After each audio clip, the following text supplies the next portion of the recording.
Spikes, it's important. It is time for the final game of the gauntlet. It's the time. Bravo has been putting up one hell of a fight. These games have been crazy, especially last week's. If you haven't seen last week's, go check it out now. Oh, you need to. Required watching. After this one, but like you have a need. Yeah. You still have to watch this one in its entirety, but then after that you can go back. You can watch these out of order. It's fine. Yes. So this is the final game of the Bravo Gauntlet. And the final challenger, the final competitor, is going to be Kassai. I am going to be playing Kassai Centauri Sellsword today. So this is blood on her hands combo style thing. The nice thing about this deck is that it's not just based on blood on her hands. You can also use just things like Blade Runner and Outline Skirmish just to make your attacks more efficient and just do damage, like just mid-range turns. Even if you're pushing in like 8 damage over your 2 swords with like 1 or 2 cards, it's still a really good trade. So that's the nice thing about this deck is it's kind of mid-range until it builds up enough copper tokens to combo off. And so in that vein, I am playing the 2 Centauri Sabers. They're just very good. They get discounted because of Kassai. You get to make extra copper tokens because of Kassai. All of the attacks or all of the actions in this deck buff things that are sword attacks. So they're swords. It makes sense. I'm also playing Arcanite Skullcap just to block some extra stuff. Warrior really doesn't have that many other options. They got that one helmet in Everfest that we don't talk about. Nope. No, we don't. We do not. It's fine.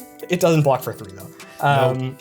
Then we have Courage of Bladehold. Really helps on the combo turn because it makes our sword attacks free for the entire turn. Kind of crazy. Brave Forge Bracers, mostly just to defend, but also just adding one extra damage to your second attack sometimes is really relevant.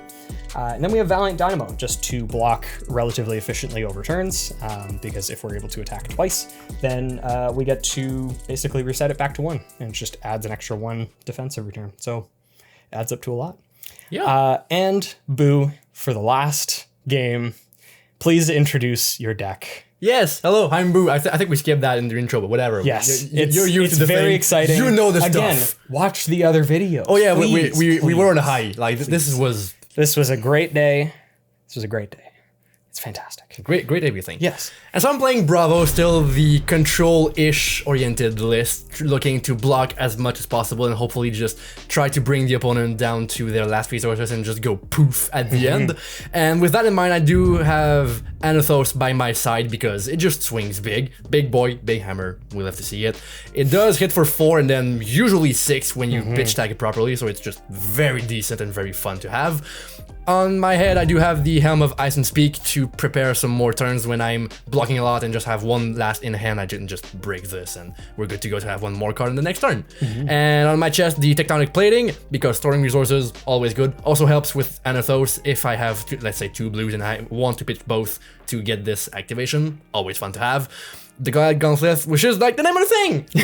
Look, we named it. It's the name of the movie. The name. Look. It just gives like +2 attack. It's great. And the boots, Iron Rot legs. I mean, standard. There's nothing great that Guardian has, so we just go with the generic block 1 and just does the thing. They defend. Yeah. Anyway, so you did win the die roll. Again, 5 out of 5. 5 out of 5. I'm just that good. I do promise you, viewer at home, he did actually win all 5 in a row. We did not load the dice or anything. We even switched. We rolled dice for it every time, and he won every single one. So he earned the right to go first. It's very impressive. We're gonna swing. Yeah. Anyway, good luck and have fun. Good luck, have fun. I would like to kick this off by activating my Tectonic Plating to get some surges going. So let's pitch this red Spinal Crush over here and get our first Seismic Surge to get some more discounts on the next turn, which is always fun. And we will follow that up with a red Crush Confidence, pitching this blue Rout the Ancients. This is coming in for 7, and if it does crush, you will lose your text box until the end of your next turn. I don't think I want to forget who I am, which is Kassai, Centauri Sellsword. I am me. You are the, yes. Me. So what I'm going to do, I'm just going to...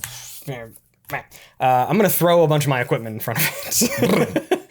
So I will be blocking for 2, 2, and 1, so for a total of 5. All right. Currently, I'm taking 2. Do you have any attack That reactions? would be indeed 2. Okay, I will take 2 damage. And drop a bunch of dice on those. Yes, I will be doing exactly that. I am making an assumption here that you're just... Yeah, done well, with we're your just turn, moving. but, So this is going to get Arsenal. Then I'm going to draw back up to 4 and also slide these right underneath neatly and prettily. Okay. This is going to be a fun one. I haven't played this deck actually ever. I think this is the first time I've actually played Kassai, except for the budget version. Which you should also watch. That was a good video. That was against Viserai. We see you. Do it. But yeah, I haven't had a lot of interactions with this deck, but it is very fun, and I think I'm going to embody that right now. My first thing, I'm going to be casting the Spoils of War. So that will give my next weapon attack this turn +2 and go again. And whenever a weapon I control hits this turn, I will create 2 copper tokens. So that will, since that was a blue hit and run, I will have 2 resources remaining. I will also play this Slice and Dice. So whenever I attack with a sword or dagger this turn, if it's the first one, it gains +1 attack, and if it's my second weapon attack this turn, it gets +2. So I will be using 1 resource of the 2 that I have floating to attack you with the Centauri Saber. It has +2 from the Spoils of War, +1 from the Slice and Dice, go again from the Spoils of War, and if you defend it with an attack action card, it gets +1 attack until the end of the turn. So that is a total of 5 if my math is good. It is 5. And I think I might as well just not block that because I'm very scared of like big cards buffing that even higher. So I think I'm just not putting anything in front. Let's just go for 5. Okay, yeah, I have no attack reactions. It's gonna be 5 then. So that will, thanks to Spoils of War, I will make 2 copper tokens. Yes, you would. Then I'm going to follow that up with the second saber. This one is free thanks to Kassai's ability. Yep. And it gets the +2 from Slice and Dice, so it is for 4. For the same reason, I don't think I actually want to put something in front of it, so I think I'm just taking that 4. It might be scary, but Okay. we'll risk it. Yeah. Yeah, I have no attack reactions there. I will be arsenaling this card. My Valiant Dynamo triggers, and I get to take the Battle Worn counter off. Nice. I also make 2 more coppers, technically out of order, but we're all good here. Then from Kassai, because both of these weapons hit, I also make 2 more coppers. I have 6 coppers. He has coin. I have coin. Do you have wares? Kadjit has wares. Kadjit has wares. So anyway, I will be drawing 4 and passing back over to you. So first of all, that's gonna pop. So let's just set this aside. I totally forgot about that, but I'm just gonna use that 1 resource to even better put it back again. So let's activate the plating once more by pitching this blue cartilage crush and get twinsies. Hey, are they related? I mean, they look similar enough. I think they could be. If you squint, we don't know. And thus, with what I had arsenal last turn, we're gonna Crippling Crush. I'm going to add 2 blue cards to the mix. That does cost 6, so that leaves 2 hanging. And this is coming in for 11. And if it does crush you, you're going to have to discard 2 random cards. Huh. And you have 2 resources floating in a card, in hand, which is totally not signaling anything at all. Huh. Yeah, you have presented me with a very awkward set of terms here. So I think what I'm going to be doing, because you want to get rid of my hands, the cards in my hand so dearly, I'm just going to get rid of all of them. Yay! So I will block a total of 12 with a red Slice and Dice, a red Iron Song Response, a blue Blade Runner, and a yellow Outland Skirmish. All of them block for 3. I am declaring a block for 12. That sounds very reasonable, and I will not add anything to that. That's just gonna go do the thing. So these all go there. These go goodbye. Arsenal, this mystery card. We still don't know what it actually is. It could be anything. It could be anything. You might have just I could have bluffed you. Yeah. I could have bluffed so much. Absolutely. Draw back up to 4. Yeah, me too. Yeah. And move back to me. So since you passed the turn back to me so well and so quickly, I'm going to pop this Seismic Surge, and I'm going to go for something a bit more on the tame side, maybe. So let's just hammer time with this Anathos. I'm going to be pitching this blue Showtime to pay for it. Look, it's a time. It's a time. It is a time. So this is just going to be coming in for 4. For 4? Yep. I will declare no blocks. Interesting, because this is gonna get spicy. spicy. I invite it. I would like to react to all of this and add a red pummel over here, pitching this blue debilitate, leaving 1 floating, which will buff it by 4. And since now, importantly, I do have 2 cards in my pitch zone that cost 3 or more, it does get its own +2 buff. So now it is 4, 6, 10. And would you look at that? The second pummel that buffs it to 14. That's that. As the famous prophet Phil Swift once said, that is a lot of damage. Yeah. I mean, yeah. So I will take 14. I have no defense reactions. I will go to 4. This pleases me tremendously. I'll just pass that right back to you. Oh yeah, I do discard 2 cards as well. No, because a club or hammer don't get the buff. Oh yeah. Oh, okay. Yeah, it would have been way worse. I was prepared for it. I was, Yeah. but I can never remember. Yeah, the card, just so everybody at home does feel like it, it does have 2 modes. If it buffs an attack action card, it does get the clause of if this is a hero, discard a card, and the +4, of course. But if it targets a club or hammer weapon attack, it just gives +4. There are no further effects. So yeah, you almost never use that on any of those. But you know, in that scenario, that was pretty juicy. I had the door wide open, so that was an attack for 14. You just left the door open. I rammed into it. Yeah, I mean, why not, right? Yeah. Well, I don't know that I can necessarily match the energy that you brought to last time. Yeah, that was a thing. But I will just declare an attack at you with this Centauri Saber. I'm pitching this yellow Blade Runner. So I will have 1 resource floating. I'm currently coming at you for 2. If you defend it with an action card, it becomes 3. All right. So that's not good, and I would rather like not block it with cards from my hand just to not, you know, give it the things. So let's just put the tectonic plating in front of it. So that's just gonna nicely block the 2, and we're gonna be perfectly happy with that. Okay. Well, I do have an attack reaction. It is not a reprise attack reaction, but it is a Blade Runner. So that will use my last resource that I have floating to give this attack go again, and then my next weapon attack this turn will gain +2. All right, that sounds reasonable. This one just stays at 2, so you don't take any. But it does go again. It does go again. Yeah. All right. So I'll put that there. Okay. Then what I'll be doing after that is following up with this second Centauri Saber. It is again free because of Kassai. And I'm coming in for 4, thanks to the +2 from the Blade Runner. Yeah, I would still not like to buff it, but I do think I should keep blocking this stuff. So let's just throw the rest in front. So that's going to be a total of 2 blocked. So in theory, there should be 2 damage going through. So you're currently blocking for 2. Yes. And I'm coming in for 4. I do have an attack reaction. Oh, all right. I'm going to cast this Clint the Quicksilver. All right. To give the weapon go again. Because you didn't block with a card from hand, I don't get to draw a card, but it does have go again. So I will just do that. Just cycle that to give it go again. Very good. And then I'll be following up with a very spicy inclusion, thanks to a local player in our meta, Seth. He likes to play this deck quite a bit, and he decided that this was a good card to play, Enlightened Strike. Oh, all right. So yeah, I will be coming in with this Enlightened Strike for 7. It does not have go again, but it is for 7, which is a lot of damage. Yep. So I think I can tank the 7, and I think I will. So let's just take the 7, and hopefully everything lines up super well. Okay. Well then, that'll go to the end of my turn. All right. And I will pass that over to you. I do get +1 copper because one of my swords hit this turn. Yes. But then after that, you are up, my friend. All right. Let's do the big thing, and hopefully that should be enough, question mark.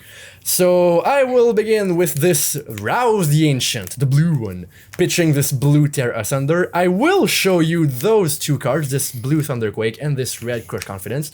They total 13 or more attack, and thus this gets +7, and it has go again. So this is coming in for 7 with go again. Well, you have presented yet again a very sticky set of terms. I don't have a funny quip for that. I'm just gonna block with this Blade Runner and this Valiant Dynamo.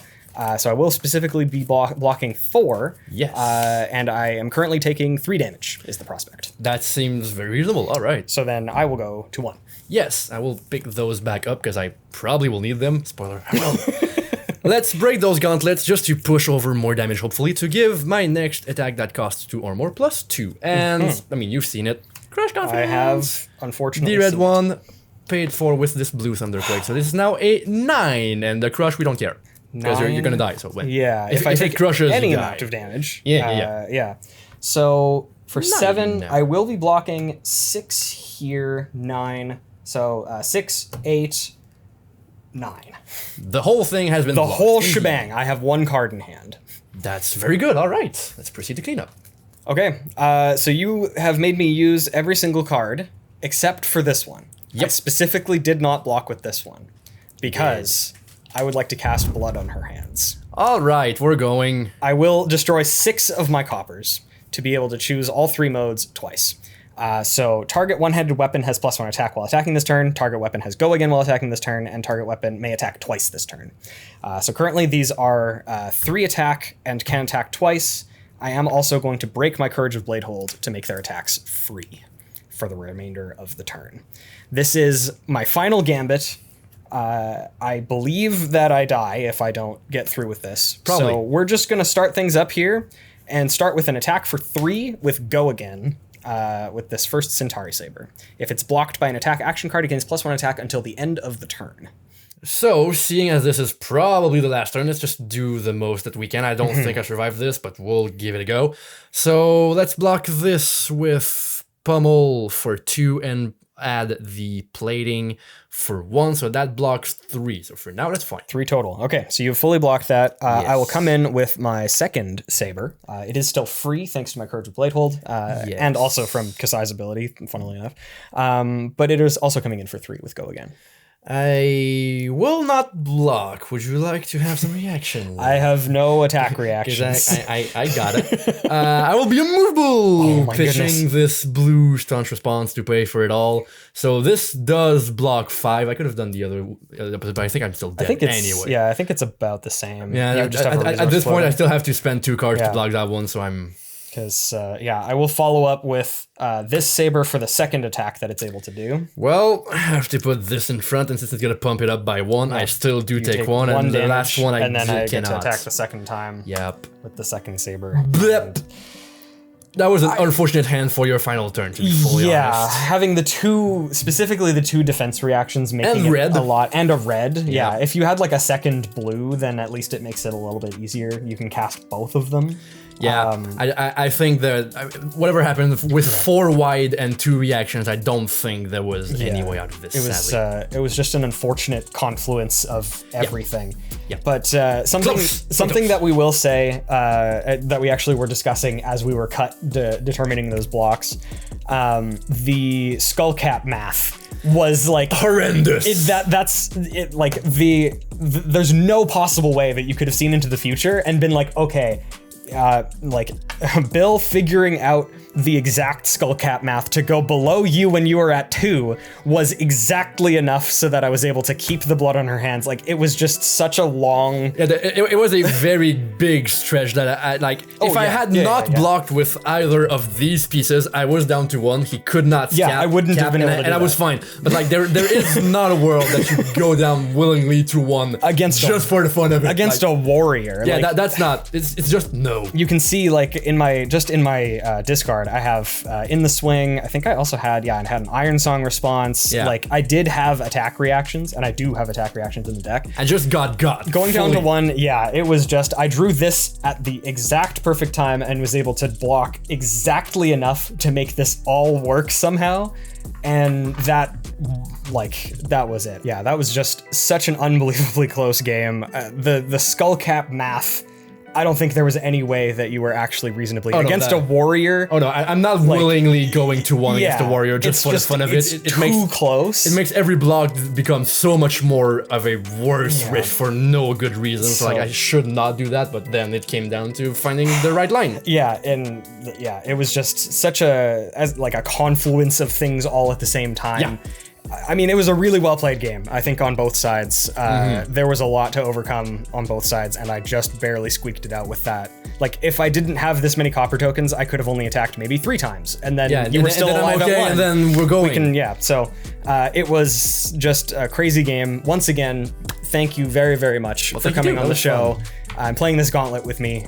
This was an absolute blast. It was. We are absolutely going to have you on the show again. I would be glad to be back. I'm very happy to hear that.